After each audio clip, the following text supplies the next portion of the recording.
రోజు వచ్చి చూస్తున్నా కానీ ఆకుల మధ్యలో ఉంది. చాలా పెద్ద సైజులో ఉంది కాయ. ఇది ఇంకొక కాయ చాలా పెద్ద సైజులో ఉంది. అయినా ఇంకొక వన్ డే అయితే మంచిగా పక్వానికి వస్తుంది. ఇంత పెద్ద సైజులో రావడం మాత్రం ఇది ఆర్గానిక్ లిక్విడ్ ఇచ్చిన తర్వాతనే ఇంత సైజులో వస్తుంది.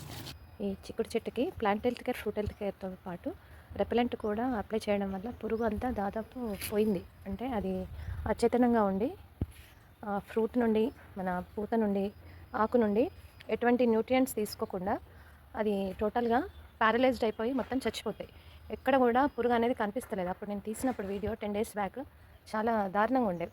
ఇప్పుడు ఎక్కడ కూడా కనిపించట్లేదు. ఇప్పుడు చూడండి చాలా వస్తున్నాయి అండ్ పూత కూడా వేస్తుంది.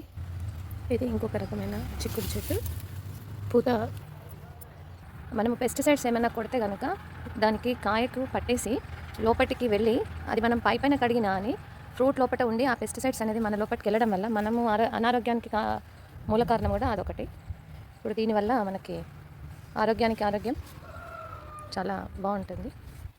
ఫ్రూట్కి కావాల్సిన న్యూట్రియంట్స్ అందుతాయి, ప్లస్ మనకు కావాల్సిన న్యూట్రియంట్స్ కూడా మనకు వస్తాయనేది నా ఆలోచన.